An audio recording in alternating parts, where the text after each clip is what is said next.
牛ガエルがブーブーって鳴きながらこれが水路でナマズを釣るのの一番のその秘訣。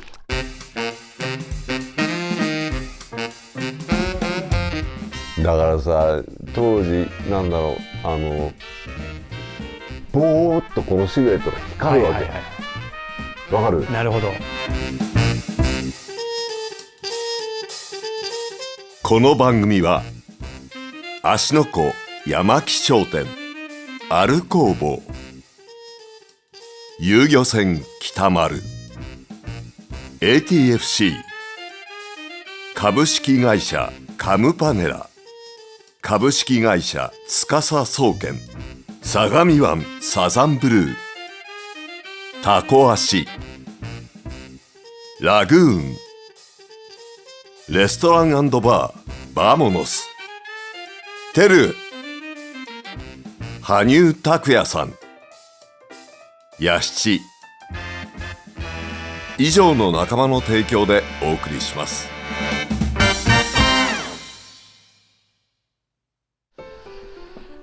いやー、菅原さん、はもう4月終わろうとしてい。うん。る時に今収録で、これから暖かくなってきたけどね。暖かくなりましたね、急にね。ちょうどいい季節がなくないか。短すぎますね。もうなんか冬で寒いなって思ってたら、あっという間になんか春一番吹いて桜が咲いたと思ったら、もうこの間もさ、俺青山通りを車で走ってたら、車のその温度計がもう30度超えてたよ。壊れたかと思いますよね。ねえ、これ岡野わかる？これ取れるかな？これいいでしょ、このコーヒーカップ。このもう一回回すよ、はい、こういうふうに、こんな感じ。ナマズがいて、アメリカザリガニもいるという。いますね。これはあの人の絵ですね。そうなんだよ。これ坂上彦さんのがデジタルで描いた絵なんだよ。ちょっとあの人さ、そのいわゆるコミックスの線に写実的な魚をこう共存させるっていうかなり難しい連載をそのね、俺のスーパートラウトとかさ、釣りに行こうとかいろんな連載して書いてるけど、坂上さんが初めてその僕の番組「五畳半の狼に、2013年にゲストでいらした時に、お土産にコーヒーカップ持ってきてくれたのね。で選んでって言った時に確かね、ヤシチはヤマメを持って帰ったと思うんだよ。なるほど。で俺はこのナマズとアメリカザリガニいいっすね。そう、これが俺いいなと思ってさ。っていうのはさ、ルアーだフライだって話してるけど、俺だって子供の時はナマズと遊び、ザリガニ釣りもしたわけよ。岡野なんかさ、広島でさ、アメリカザリガニのことをなんて呼んでた？マッカチン。あ、そう。いや俺もマッカチンなんだけど、岡山の先輩がトーチカって言ってた。トーチ、まあトーチカってトーチカですか？そう。なんで言ったら穴に潜んでるからっていう。トーチカに潜んでるみたいな。って言ってたよ。その人は岡山の玉野っていうから割と海沿いの、そうですね。ね、倉敷に近い平野の方ですね。俺はもう子供の頃はもうアメリカザリガニね、まあ関西で赤玉っていう地域もあるらしいけど俺はだからマッカチン、マッカチンとナマズがまあお友達を言ってみりゃ、その坂上さんのさ、このデジタルで書いたやつでさ、相模川ふれあい科学館って知ってる？知ってます知ってます。はい、下溝のとこにあるやつ。そう行ったことある？ありますあります。あそこにさずっと展示したの知ってる？しかも今まだやってんのかな、坂川さんのそのイラストの説明文みたいな、そう置いてありましたよね。それね、あそこ改修工事しましたよね。綺麗になりましたよね。でも残ってる、ちゃんとある坂川さんの絵で、坂川さんがね、そのいわゆる相模川の、流程113キロの相模川を、要するに源流帯から河口部までずっと追った魚たちとそれを釣る様子のデジタルのそのこのイラストがね展示してある。あれさ、あそこって経営母体が江ノ水なのな。江ノ島水族館なんだよ。なので江ノ島水族館ってさ、割とこ大アマゾン店とかそういうんじゃなくて、はいはい、相模湾の地先の魚を大切にするところじゃん。だからその相模川のアクアリウムも地域の魚をその流程ごとに区分けしてその展示してあってさ、棚子とかもすげえたくさんいて、ね、あそこ鮎もすごいですよ。あそこ外の流れる水道、めちゃめちゃ追っかけ合いしてますよね。ああいうの嬉しいよね。やっぱ水族館ですちょっとそうあってほしいんですよね。身近な生き物をもっとこう大事にしてほしいというか。そうだよね。で今ほら圏央道の相川インターとか整備されてるから、だから行きやすいですよね。でそのさこのじゃあそのナマズとかザリガニをどこでその遊んでたかっていうとね、まあ前もほらちょっとこう出したけどさ、これまあ相模川ですわ。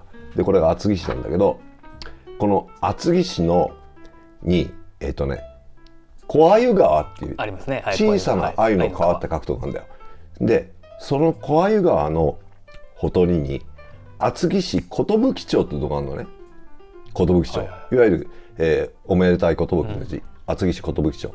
その寿町のところで取水をして、で田村堀っていう名前になるのよ。でその寿町に厚木英数幼稚園とかあって、俺はそこの出身なのね。また来ましたね。そう幼稚園の話で、その田村堀小鮎川から取水してどこまで行ってるかっていうと、平塚の田村まで行ってんの。へえ。それはこの前聞いた田村の私の田村ですか？そう。へえ。で厚木にも田村っていう地名があるの。だから要するに田村堀沿いにずっと、じゃあそれいつからその田村堀が開削された作られた堀なんだっていうとこれさ室町時代なんだよ。遡りますね。でね、俺が子供の頃はずっと廃墟だったの。要するに開けてる、農業用水を取るのに。で今それほとんど暗渠になってるの。まあどこもそうなっていきますよね。そうなんだよ。渋谷もそうですけどね。だからそこに堀があったなんてほとんどの人は知らないと思うんだけど、その田村堀っていうのはその小鮎川の寿町のところからこう来てね、本厚木駅の横を通ってさらにこう下っていく、ずっとで旭町の横を通ってもっと下るとね、東名高速の下も通るのよ。でちょうどそのところで多摩川っていう、要するに、東京の多摩川じゃなくて多摩川、二子玉川の玉川、多摩川、旧御蔵川って言うんだけど、御蔵川多摩川を渡ってんの堀が。知ってる？そういうのって。全然知らないですね。それね、サイフォンっていうんだけど、伏せる越す、川の下を堀が通ってんの。あと上を通したりしてその農業用水をそういう形で、ずっと流して、それがさらに下ってね、俺が出たこの間さ調子に乗ってさ相川小学校の校歌を俺歌ったじゃん。歌いましたね。歌ったでしょ、その裏も通ってんの。隣接して、そこがもう俺の子供の頃のそのザリガニ取ったりナマズ取ったりするナマズ場だったんですね、そこはね。そうでね、まあこれちょっと余談なんだけどさ、 YouTube でさ、まあテレビだとありえないけど YouTube で俺校歌歌ったじゃん、歌いましたね。で一緒に歌ったやつがいるっていう嬉しいな。嬉しいでしょ。嬉しいじゃないですか。ね、いやこれがね、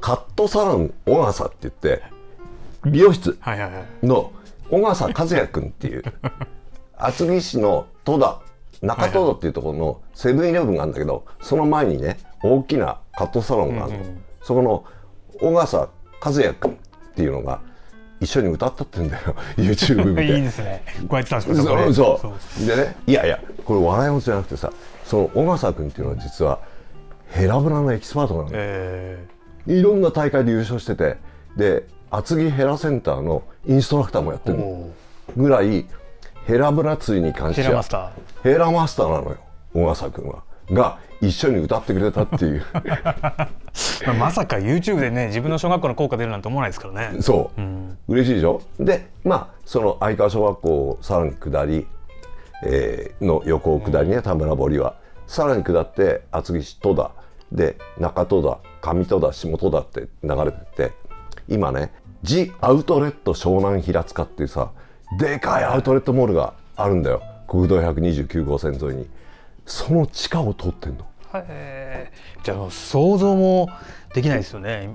今面影ないですよね。あれなんつうの、グレーチングっていうの、マンホールの蓋みたいの、こういう格子状のやつ。そうあれがジ・アウトレットの中にあるんだよ。俺確認した。流れてるんですね。そう。でそれがさらに今度ね下ると新幹線橋梁をくぐるのよ。でちょっと曲がって与力神社っていう神社があるんだけど、その神社の裏を通って神田中学とか神田小学校っていうのが平塚にあるんだけど、その横通ってで最終的にこの田村の私のところで相模川に合流して、相模川に落ちてるっていう。でこれは国吉のね、相模川のその田村の私の情景なんだけど、これはだから、寒川町側、つまり相模川の左岸側から右岸側を見てる、厚木市平塚市側を見てるから、ここに大山が描かれてるという。すごいっすね。これ店舗年間だって。だから1834年とかそのあたりにその描かれた相模川の、だから前その相模川の話した時のこのさ、その相模川って当時相当水量あったんでしょうねって言ってたけど、これもう大河でしょ。大河ですね。いくらか持ってるかもしんないけど大河だし、やっぱりこの人工物がないこの岸沿いっていうのがすごくいいですよね。綺麗だよね。どんな感じで芝釣れたんだろうなとか思いますよね。そうだよな。ガンガン登ったろうし、マスも登ったろうし、でこの間言ったその松の木もここにありますね。しかも立派な松の木ですね。描かれてるでしょ。だから多分堤沿いにずっとこの寒川側、今でもさバイパスの下にさ松の木何本も残ってるけど、あっち側ってこんなのも描かれてるというね。すごいですね。やっぱその本当自然の岸際っていいですよね。ナマズでもナマズってその当時の相模川にはいたんですかね。結構な流れですよね。もしかしたらこの頃ってまだいないかもね。そうですよね。いたとしてもすごく少なかったですよね。淵と瀬がね、こう昔はもっとメリハリがあったでしょうから、淵にはいたのかな、分かんないですけど、でも聞かないですもんね。ナマズ、その古い書面でナマズを食べてたみたいなのがあんまりそうなんだよ。ないですね。だから遺跡からその残存物でナマズの骨見つかったとかって、東日本西日本、西日本にはあっても東日本にはないんだよ。ないですよね。関東、まして関東以北っていうとないんだよね。だからその人の生活とともに、だから米作りがどんどん盛んになって北の方に広がって、水路ができることによってナマズが増えていったっていう。でね、ジッターバグですよ。田村堀および、渋田川っていうのがあるんだけど、歌川っていうのがあるんだけど、その相模川水系とその隣って花水川って大磯のところで相模川に流れ出して、そっち側にその渋田川とか鈴川とかで、さっき言ったその多摩川も実はもともとはそっち側に流れてたの。それ要するにあまりにも、厚木の小野地区っていうところで水害被害が大きいので、だから逆に、花水川の方に落としましょうっていうのにで水路替えをしてるのよ、多摩川って。で最終的にはそのさっき言った御蔵川っていうのに合流させて相模川に落とすっていう、その計画が完了したのが、戦後太平洋戦争中に中止になっちゃうから、だから多摩川ってもともとはその、花水川に流れてたんだって。今は相模川に流れてるんだけど、すごいですよね、そういうのもね。そうでそのあたりのね、要は、田村堀もそうだけど、縦横無尽にあるその水耕地帯の水路で、俺は子供の頃に厚木の佐藤釣り具店で買ったこのジッターバグでナマズを釣って遊んでいたっていう、もうこの頃からはついに本物に手が出せたんですね。そうでね、僕さ、これが要するにフックがね、生クラなのでフック変えてんのよ、鋭いのにね。でね、これね、実を言うとこのヒートが抜けやすいの。はいはいはいはい。こうやってるとカバッと出るじゃん。で出てね、ヒートが抜けるからケツなくなっちゃうんだよ、これジッターバグの恐ろしいところは、ファイトしてるうちに、まあ、貫通ワイヤーじゃないですからね、しかもね。そう、ましてやウィードとかさ、はい、足とかさあると抜けちゃうんだよ。なのでこっちはね、これは大人になってから、なるほど、大人になってからのチューニングしたジッターバグ、ジョイントジッターバグやってますね。なんかセロテープだ、なんか腹巻きみたいになってますよ。なんでだと思う？わかんないです。これね、こうセロテープで腹巻きみたいになってますよって言ったら、実はここはサイリウム、わかる？ケミホタルわかります。はいはい。をここに貼るの。あ、夜なんですね。ナイトゲームだとなるほど、ナマズが下から見たときにボーっとこのシルエットが光るわけ。わかる？なるほど。でね、どうも俺がいろいろやってみると、これ自体、要するに今ジッターバグ、ジョイントジッターってさ、ルミナスがあるのよ。はいはいはい。夜光カラーが。夜光カラーが。これ自体が光るやつが。だけど、なるほど。これ自体がかっちり光るよりも、背中にケミホタルを貼ってボワッと光らせた方がまあ、影を作るってことですね、要はね。そう。自分の。そう。なるほど。それともう一点、ここにさ、針ついてねえでブレードついてんじゃん。はい。ね。はいはいはい。これも大人なチューニングなんですよ。なるほど。これなんでかっていうとね。コロラド。なんでかっていうと、この前のフックにフックアップする、要するにフッキングする、口にかかるってことはまずなくて、ほぼ 99% 後ろのフックにかかるの、ナマズゲームって。なるほどですね。そのぐらい杭が下手なのよ、ね。だからここわかるかな、長いヒートもわざとちょっとセットバックしてるって、はい、ここの部分あります。これ抜けかかったヒートンっていうわけではないってことないのよ、はい、実はあまりにも後ろに出る、要するにプラグが通り過ぎた後にカポッとか出るからね。だから後ろにこうやってヒートン、わざと長いヒートンを打ってアロンアルファでガチガチに抜けないようにしてでこうしてるわけ、はいはい、じゃあね、ここになんでブレードをつけたんだよって思うじゃん。実はさ、これ後になってからの俺の知恵なんだけど、僕はロレンチーニ機関ってわかるよな。わかります。はい。サメとかもそうですね。そう、はい、微弱な電流を察知してで餌を捕食してるとはい、はい、あんなちっこい目でね、真っ暗な中でつぶらな目ですよね。ね、はい、こんなプラグ食えるわけないじゃん、だからナマズの捕食ってみんな下手は下手だって言ってるけど、実は下手なんじゃなくて、はい、ロレンチーニ機関で捕食対象を察知してそれで食ってると。ということは微弱な電磁波を発した方がいいわけでしょ。はいはい、ということは金属と金属が触れ合うのが一番いいに決まってんじゃん、はいはいはい、そうですね。なのでここにブレードをつけた。深いですね。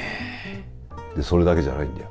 いいか、ここをよく見てほしいんだけど、ここカップの上フックアイのところ、これが純正のフックのアイです。はい、わかる？はい、でこっちがチューニングした方のアイなんです。はい、これ違いが多分ねわからないと思うんだけど、これね、はい、寝せてるの。つまり、本当だ。はいはいはいはいはい。つまりね、フックのさ、じゃね、ラインのアイが、はいはい、まあチューニングした方はこうなってる。ね、で、はいはいはい、これが純正、この部分を。これがね実は味噌なの。なぜかっていうと、俺が釣ってるのはさっきも話したように、いわゆる、水耕地帯のお堀なわけだ、はいはい、自分の足場が高いのよ。なるほど。キャストして巻いてくると、なるべく足元まできっちりカパカパさせたいわけ、はいはい、浮いちゃうんですねこれね。そうところが純正の、なるほど、これだとこう立ってるとダメなんだよ、はいはいはいはい、ところがこれ寝せてるとこの最後までギリギリまで、そうギリギリまでカパカパしてくれるんだよ。これが水路でナマズを釣るのの一番のその秘訣。足場が高いところでのところ用の俺の自分で育み出したというか見つけ出したパターンで。いや詰まってますねそれ。だいぶでしょ。まあ確かに皆さんいろいろナマズやってる方いろいろやってますよね、うん、僕はもうすごく申し訳ないですけども、ケツに鮎の大鮎用のチラシをつけましたね。もう来たらかかるっていう、うん、はい、いやいろんな人いるよね。でなんていうのかな、タチウオの掛け針とかさ、そうですね、いろいろやってる人いるよね、はい、でしかもさ今のなんだろう、今ってナマズ専用のトップウォータープラグってもういっぱいあります。あるよね。あまたありますね。もうなんならナマズコーナーがあるぐらいですね。だけど図らずもこのシリーズの最初の方で岡野が、自分の好奇心を自分で満たせる釣りっていいですよねっていう、そういう少年時代があったっていいですよねって岡野が言ってたけど、これっきゃなかったわけだよ。いやそうですよね。でこれなんとかしようって言って、はい、じゃあナマズにはどんな能力があるんだっていうまあさっきのロレンチニ機関の話もそうだけど調べますよね。そうでなんで後ろにしか出れんだろう、追っかけてきてとか、昼間だけじゃなくてナイターでやるにはどうしたらいいかとかさ、いろんなことをやりにやってで確かにさビッグバドわかるよね。はい、わかります。大好きです、はい、ビッグバドってさ、あれケツにプルトップみたいにこうガラガラガラガラ音をするじゃん、はい、でビッグバドって出がいいのよナマズの、はい、だけどあれフックがさボディにこう ついちゃってるから、出ても乗らないっていうのと、もう一つはビッグバドだとリップが前にこう出てんじゃん、だから水路とかのと浅いところだと引っかかっちゃうんだよ。ノックしちゃいますよね。そうなので俺はもうジタバグだったな、ナマズ。いやでも今の人にも考えてほしいんですよね。なんかこれはメーカーさんたちの努力の結晶だってことは、よく理解した上で、ちょっと最近つまんねえなと思うのが、竿に魚の名前書いてあるじゃないですか。チヌとかグレとかメバルとか、いいからって思うんですよ。俺が使うからっていう、自分で考えさせろと、っていうふうに思う時はちょっとありますよね。これあれに使ったら使えるだろうなとかね。そうなんですよ。別に法に触れるわけでもないので、もう何専用って言われてるけど、いやこれいいはずだよっていう、いいはずだよっていう、あと自分で釣れるようにするとか、さっきの話じゃないですけど、ヒートンが抜けるっていうのも、多分今の要はインジェクションのルアーに慣れてる人たちにはもう全く意味のわからないことだと思う。そうだろうな。貫通ワイヤー要はこっからここまでがつながってないんですよね。ネジを刺してるだけっていうのも分かんないですよ多分。だからさ、当時なんだろう、ヒートンが抜けて、後ろだけ作ったりとかさ、でさ小さいヒートンが次じゃ手に入らないわけよ。だから普通のヒートン買ってきて切ってラジオペンチでですよね。やるだろう。やりました。やるよな。木に引っかかって、こう竿バンバン折った時に、ヒートンだけ帰ってきた時一番ムカつきました。いらねえしと思ってね、だからそういう工夫っていうかさ、いやありますよ。涙ぐましい努力を経てですよね。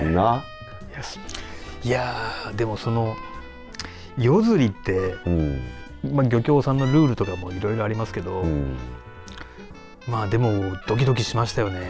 そうだよね。ウシガエルがブーブーって鳴きながらドバーッとか魚が逃げたりとかしてね。大体さ、このアメリカザリガニもウシガエルの飼料のために輸入したんですよ、日本が。ね、ウシガエルってだって食用ガエルって言い方してたもんね。そうですね。いや でも確かに最近僕はでもあんまりそれがいかなくなっちゃったからかもしれないですけど、ウシガエルの鳴き声も聞かなくなっちゃったな。そうだよね。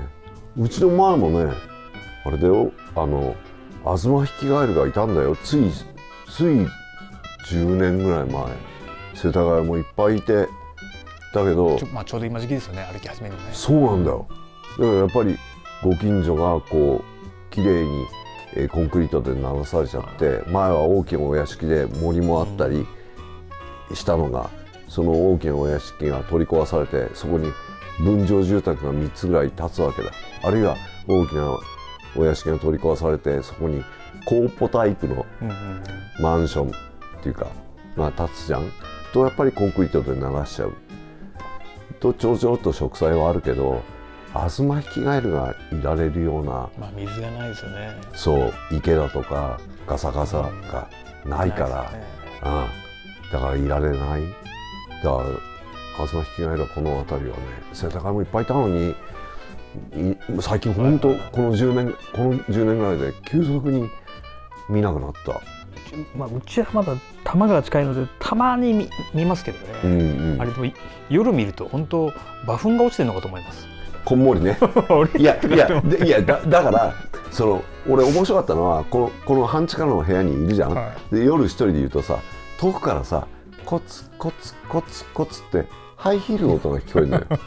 つまりこの家の前の通りを女性が歩いてる、ね、でコツコツコツコツってなって、そのあたりうちの近所になった時にコツが止まってキャーって言ってつまりカエルがそこにいて歩いてたんでしょうね。でかいじゃん、あれ。でかいですよね。で、最近越してきた俺さんとかにとってみたら、バケモンですよね。あんなでかいカエルがこんな世田谷区にいるなんて多分思わないんだろうな。キャーって言ってね、ココってね、そのハイヒールの音がね遠ざかっていくっていう。今暗渠になってしまっているところにも魚っているんですかね。本当こういう都市部に住んで30年ぐらい経ちますけど、暗渠の中ってすごくワクワクしますね。なんか機会があるなら調べてみたいな。いやだからね、俺が子供の頃はしばらく暗渠何百メートルか、生活域のだけど、そこが開いて今度、農地になったり田んぼになったりして、また暗渠になってっていうのが連続してあったのね。ということは、その空いてるところ、海峡になってる部分に、ナマズとかホイカワとかタナゴとかいっぱいいたの。つまりその暗渠の中が逆にナマズとかウナギとかにとってみれば安息地だったんだよな。で今はさ、全部暗渠になっちゃってるからどうなんだろうっていう。でもそれだってね、今ね、その田村堀ってお話したけど、今はね、昭和用水っていう名前に変わってんだよ。で田村堀の時代っていうのはずっとその農業用水として使われて、今でももちろん農業用水だったり工業用水だったりして使ってんだけど、もうそのぐらい古いお堀だからさ、江戸時代なんか万水制って言ってね、そうお堀、田村堀がずっと厚木から平塚までこう長くこうつながってんじゃん。だからね、当時江戸時代なんか6家村6つの村がそれを使ったの、その水を。ところが水争いが起きるわけよ。うちの田んぼで水取りすぎたらどうだうちはダメだってなった時に、上で絞るんじゃねえと。そう幕府が万水制っていうのを敷いて、江戸幕府がだよ、その時間によってここはどのぐらい取っていい、ここは何時から何時まで水取っていいっていうのを万水制を敷いて、その水利用してたの。でこれを東京農業大学あんじゃん、厚木にね、東京農大の演習林があるんだよ、演習場が。だから東京農大の教授がその江戸時代の万水制のことを調べ上げて、田村堀の論文にしてた。めちゃくちゃ面白かった。面白そうですね。もうその農家の方々にとってみたら水ってある意味その田んぼにしろ畑にしろ、もう命の源というか欠かせないものじゃん。こんなに要するに水道水が発達する前のお堀を使って農業用水を使ってた時代ってこんなにもで村同士でね骨肉相争うまあ水取り合戦ですよね。そうあるんだよ。それはもでそれを要するに万水制を敷くことによって平定したっていう江戸時代にね、そのお堀が今でもある。でも暗渠になっちゃってるっていうね。だから最近もう本当急速にまた住宅化が進んでるような気がして、僕でも全然その厚木とか、それこそ小田原とかってあんまりもう通過点でしかなかったんですよ。ただ小田原の奥津のところとかに行くようになって、あの辺の水路とかもすごくよくできてるなと思ってて、そうなんかここにはこういう文化があったんだろうなと思って。もともと小田原なんてね、その富士山があるじゃんか。でその宝永大噴火とかで荒廃するわけよ。でその復興事業で灰を取り払ったりして農地をもう一回復活させる、田んぼを復活させるので小田原藩ってねめちゃくちゃお金かけてんの。大変だったでしょうね。そう確かに。で当然幕府から借金もして、でその用水路事業をだから、早川とかさあっち側の、でもちろんその向こう側のその沼津を流れる神奈川水系だとかさ、もう小田原藩がさ必死になってその水路を整備してる経緯っていうか歴史があるんだよ。だからその水路事業に関しては相当なノウハウを小田原って持ってるでしょうね、と思う。だって今管理水路になってる東山湖だってさ、あれ宝永大噴火で荒廃した時にその灌漑用水池として作った池だからね、もともとは。すごいですよね、水との戦いっていうか。でもなんかその中で確かにさっき菅原さんが言ったみたいに魚守るのもそうだけど、遊んでる子供たちがいたっていうのが知ってほしいですよね。知ってほしいし、これからもそうなってほしいなって本当は思うんだけれど。いやだからその、俺がねその田村堀でさ、このナマズとかさザリガニ取って遊んだ時にね、近所にさ岩崎さんっていう農家のおじさんがいるのよ。でこの人は大正時代生まれの人なのね。大正時代の。で俺がその田村堀のとこで魚取って遊んでその帰り道に岩崎さんに会ったのね。で岩崎さんが俺が子供の時もこの堀で遊んでたと、ね。でね深いだろう、要するにこう、でこうなったのは関東大震災の後だぞ。コンクリートで左右張って、そこは張ってないけどこうなったのって関東大震災の後なんだよって言うのね。で俺子供だからさ関東大震災なんて大昔の話だと思ってんじゃん。ところがよ、その岩崎さんは小学生の時、当時のですね旧制の尋常高等小学校の時にそのお堀で魚取って遊んだんだって。でその時に関東大震災が来たんだって。なぜかっていうと関東大震災が起こった日って土曜日なんだよね。半ドンで相川小学校が半日で休みになったから帰ってきて近所の友達と田村堀に入って魚取って遊んだとして、そこにものすごい地震が来て這い上がろうとしても這い上がれなかったっていうのよ。その田村堀から、で後々その復興事業でここコンクリートだから要するに俺が子供の頃はもう左右がコンクリートだったけど、その岩崎さんが子供の頃は石垣だったり石だったりが組んであって普通の音だった。でもそこを賢い子供でも上がれないほど揺れたっていう話を俺が小学生の時に岩崎さんのおじさんが俺に話してくれた。それはすごく俺よく覚えてる。石垣か。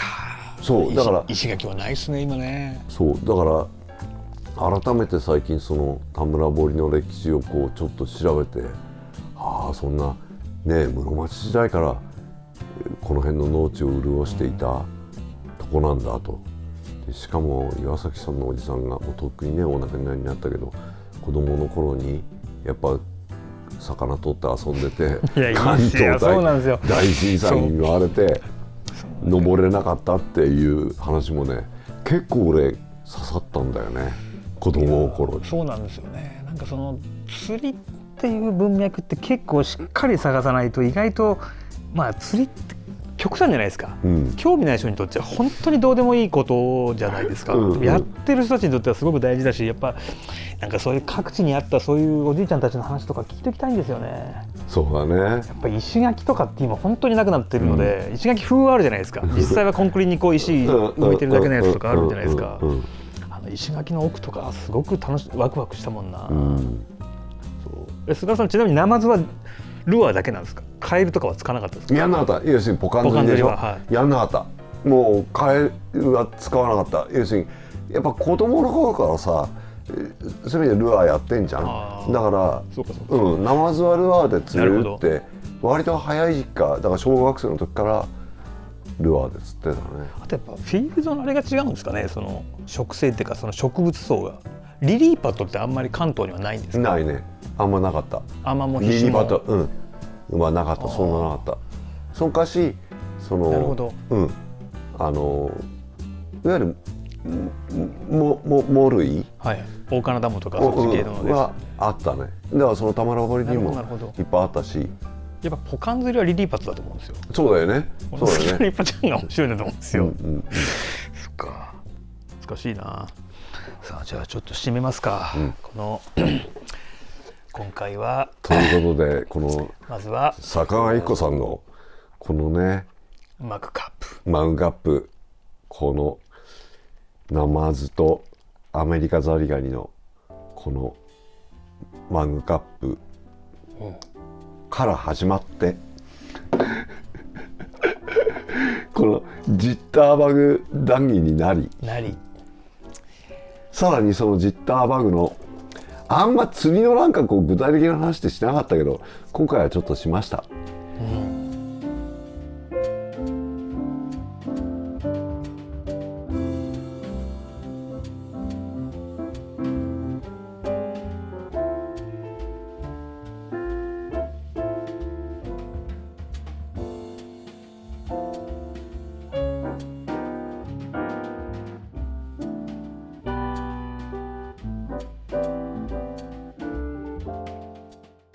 この番組は芦ノ湖山木商店、アル工房、岩手県大船渡市沖来遊漁船北丸、 ATFC 株式会社カムパネラ、株式会社司総研、相模湾フィッシングガイドサザンブルー、タコ足、ラグーン、レストラン&バーバモノス、テル、羽生拓也さん、ヤシチ、以上の仲間の提供でお送りしました。